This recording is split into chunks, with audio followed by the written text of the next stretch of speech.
Hi everyone, this is Valentina and welcome to our back to school class. Wait a second, what did I just say? Back to school? Yes, you heard it right, because in today's video we will be discussing the definition and examples of basic sentence elements which you should have learnt back during your school days. But most of you might have forgotten it by now, which is why I am here in order to help you recollect your previous knowledge of English grammar. This concept is also very essential for your IELTS preparation. Do not miss this video and please watch it till the end. How to learn English grammar is one of those questions that keeps popping into your mind every now and then. Learning English language is one of those factors that many second language learners of English find intimidating. Though they start learning the language, they often start giving up on themselves when they start with grammar. And this should not be the case with you. The second language learners of English should understand to have an open mind and cultivate willpower in order to get through the learning process no matter what. So why do people struggle to learn English grammar? What is grammar all about? Grammar refers to all those rules and structure that govern the English language. It might seem to sound like a tedious affair, but the truth is that without these rules in place to follow, we would probably struggle to understand each other's speech and writing at all. With the right understanding and approach, you can help ensure that your best ideas are well presented and understood. So to jumpstart your journey towards mastery, we've covered some important grammar topics that will help you get started. So to expand your grammar knowledge, let's begin with the understanding of the basic sentence elements. Let's understand the basics. What is a sentence? You must have come across this term right from your childhood days, right? What is a sentence? The meaning of sentence, the definition of sentence, types of sentences, examples of sentences, etc. So to put it in a gist, a sentence refers to a grammatical arrangement of a set of words that has a subject, verb and an object. A sentence starts with a capital letter and ends with a full stop. Now let's see an example. She speaks English fluently. I'll repeat that sentence. She speaks English fluently. Now we'll break down the sentence into various elements. She here refers to the subject. Speaks English fluently refers to the complementary part of the sentence, which is also known as the predicate. She here is a pronoun, followed by speaks, which is a verb. And then we have the word English, which is the object of the sentence. So now we have a subject, verb and an object which satisfies my rules of a sentence. The word fluently here refers to an adverb. What is an adverb? An adverb is a word that modifies the verb in a sentence. The word fluently here modifies the word speaks. What kind of an adverb? It is an adverb of manner because it answers the question what kind. How did she speak? She speaks fluently. The word fluently here is an adverb of manner. It describes the kind of speech. What speech? It was a fluent speech. So this is a complete, meaningful sentence. Now, you also have to understand that a sentence is categorized into two groups, a phrase and a clause. So what is the difference between a phrase and a clause? A phrase is a component of a clause, whereas a clause is a component of a complete sentence. A phrase is a group of words that does not have a subject and a verb, unlike clause which has a subject and a verb. A phrase does not convey the main idea of the sentence, whereas a clause conveys the main idea of a sentence and it is a complete sentence when standalone. It is also called as a standalone sentence. Okay, so how do we identify a phrase and a clause in a sentence? You have to keep three important rules in your mind. First one, find out whether they are complete or incomplete. That's the first rule. Second rule, whether they have a subject or a verb. And the third thing, whether they are meaningful or not. I'll repeat the three rules again for you. First, whether they are complete or not. Second, whether they have a subject or a verb. And the third, whether they are meaningful or not. Now let's check these examples in order to understand how to find a phrase or a clause. The sentence on the screen, fish swims in the water. Now here, fish swims is a clause. How am I saying that this is a clause? Fish swims here has a subject and a verb. So it satisfies the first rule of the clause. And is it meaningful? Yes. It conveys the main idea of the sentence, that fishes swim in water, right? Fishes swim. It's a standalone sentence. It's a complete sentence. It satisfies all three rules. It is meaningful. It is a standalone sentence. It's a complete sentence. And it has a subject and a verb. So fish swims here is a clause. In the water. In the water is an incomplete sentence. And it does not convey the main idea of the sentence. In the water. In the water. What is in the water? Question mark. Right? It is incomplete. It doesn't convey any meaning. It is meaningless. And does it have a subject and a verb? It doesn't have a subject. Neither it has a verb. So this is a phrase. Fish swims is a clause. In the water is a phrase. Let's check the other example. She laughs at shy people. She laughs here is a clause. At shy people is a phrase.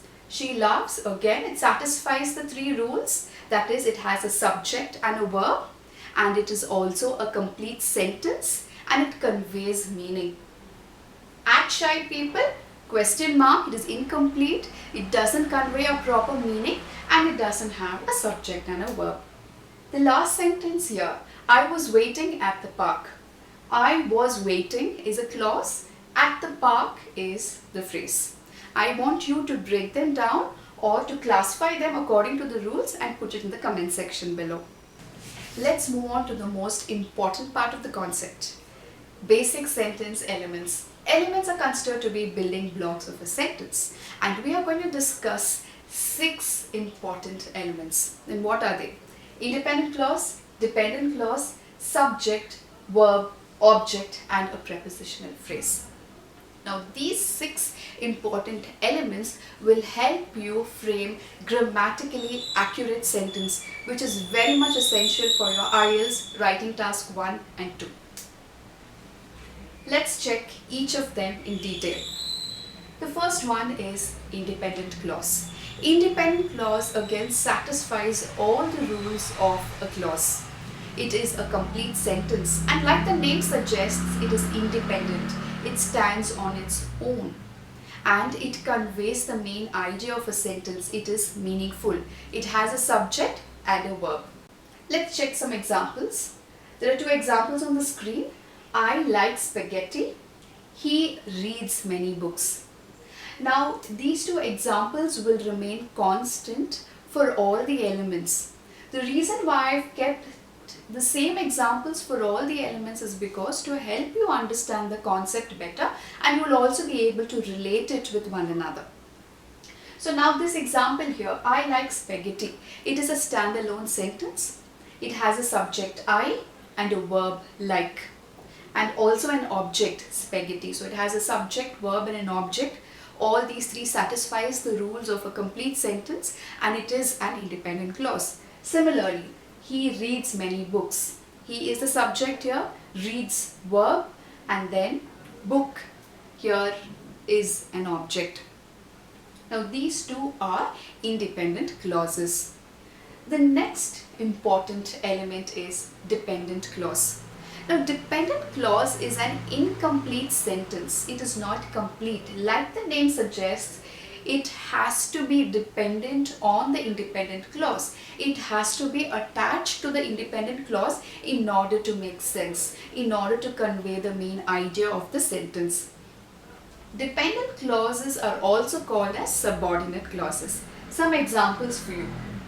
Although he likes spaghetti, he prefers having noodles for dinner.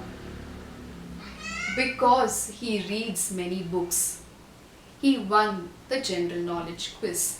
Now here the first part of the sentence, although he likes spaghetti. This is a dependent clause because it doesn't stand alone. although he likes spaghetti doesn't convey any meaning. It has to be dependent on an independent clause. What is the independent clause here? He prefers having noodles for dinner. He prefers having noodles for dinner is a complete meaningful sentence with a verb, and it also conveys the main idea. Similarly, although he likes spaghetti is an incomplete part of the sentence and it doesn't convey the main idea. It has to be dependent on the independent clause. So we have a subordinate clause followed by an independent clause. Let's move on to the next most important element, the subject.